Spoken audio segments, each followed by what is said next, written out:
एत्यारून करतो होतो बाखून आज जसा साथी या साथी एकत्रित થઈ રહ્યા मैं हमेशा आदिवासी समाज भविष्य में कई वेला आने वाली से तेरे पर बात करते छे तेरे करता इतना और व्यवस्थित समझना पड़से। और ये दो एक साथी है ना बाहर निकाल देंगे थोड़ा सा साइलेंट होके। कोई भी साथी मेरी बातों पे तालियां नहीं बजाएगा, पहले बात बोल देता हूं मैं, ठीक है? मान सम्मान हक अधिकार मांगने वाली चीज नहीं होती है। मान सम्मान हक अधिकार मांगने वाली चीज नहीं होती है, उसे छीनना पड़ता है और उसको छीनने के लिए छीनने लायक बनना पड़ता है। तो छीनने लायक बनने के लिए तैयार हो साथियों। वर्तमान में हम आदिवासियों के साथ में अंतर्राष्ट्रीय स्तर का षड्यंत्र हो रहा है। वो ऐसा षड्यंत्र हो रहा है कि हम जैसे लोगों को कुछ समझ नहीं आ रहा है। भारत में 1993 में संयुक्त राष्ट्र संघ द्वारा जो विश्व आदिवासी दिवस तय किया गया था उसको भारत सरकार ने नहीं माना। भारत सरकार ने नहीं माना और हस्ताक्षर भी नहीं किए। वो क्यों नहीं किए पता है? क्योंकि भारत का मालिक आदिवासी है। इस देश का सुप्रीम कोर्ट भी ये बोलता है कि भारत का मालिक आदिवासी है, तो सरकार को भी मानना चाहिए भारत का मालिक आदिवासी है। मालिक से जमीन छीन नहीं सकते, इसलिए 1993 में जयशंकर प्रसाद ने वहां जाकर हस्ताक्षर नहीं किए। आज तक हम आदिवासियों को विस्थापन इसलिए कर रहे हैं क्योंकि भारत सरकार ने अंतर्राष्ट्रीय स्तर पर हम लोगों को मूल निवासी का दर्जा नहीं दिया। अभी मालूम है कि कितना जमीन हम आदिवासियों से छीनने वाले हैं ये लोग, भूमि अधिग्रहण करने वाले हैं ये लोग। बैंक तो सुने होंगे आप सब, बैंक सुने हैं कि नहीं? बैंक, जमीन का बैंक सुना है क्या? जमीन का बैंक किसी ने नहीं सुना। जमीन का बैंक बना दिया गया है जो लैंड बैंक के नाम से बनाया जाता है, जिसको सेज बोलते हैं। स्पेशल जो जोन होता है उसको तय कर दिया है आदिवासी इलाकों में गवर्नमेंट ने। ये यावलवाई सेंचुरी चल रही, जलगांव धुलिया, ये अपना नंदरबार, ये यावलवाई सेंचुरी में जाने वाला है। और ये तोरनमाल से लेकर पार्टी वाला जो इलाका है, वो जो 11-12 जो प्रस्तावित है उसमें जाने वाला है। उसका कारण ये है कि जो धारा 371, 372 जिसमें 5वीं अनुसूची और 6ठी अनुसूची के तहत हम आदिवासियों को स्पेशल अधिकार दिया गया है, इसके साथ में हमारे जो राइट्स है वो सुरक्षित है, उसको खत्म करने का प्लान किया जा रहा है। अब मैं ये बता दूं कि अब तक हमारी जमीन कितनी चले गई है, सुनना चाहोगे कितनी गई है?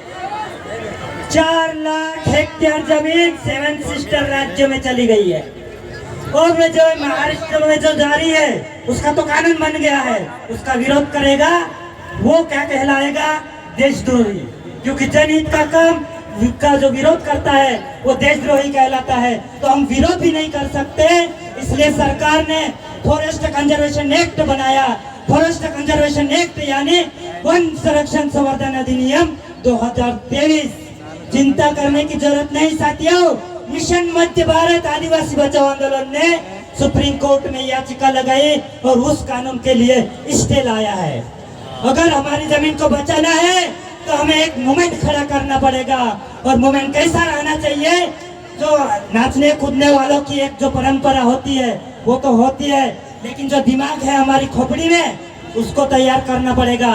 लड़ने के लिए टीम बनाना पड़ेगा, जन सैलाब तैयार करना पड़ेगा, एक उलगुलान का रूप देना पड़ेगा। बिरसा मुंडा ने कहा था,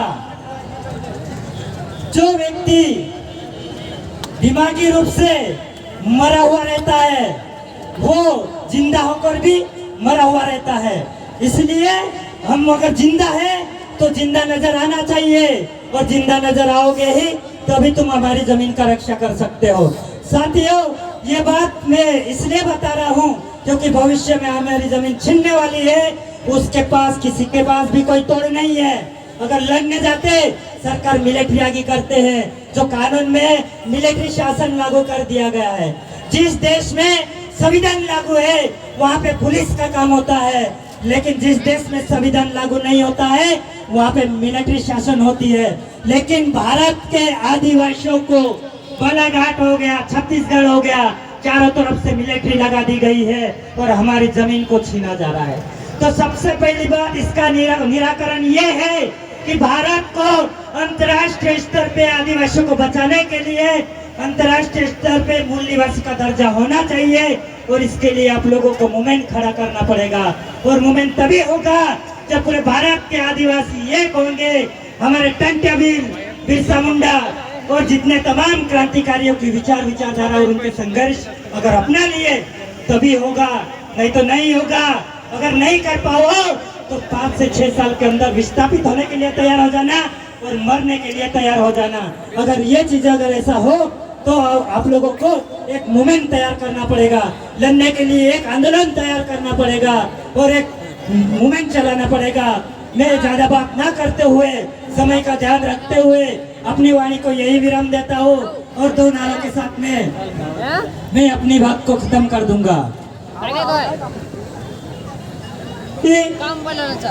मुल्क पर राज तुम्हारा है, इसका मतलब ये नहीं समझना कि मुल्क तुम्हारा है।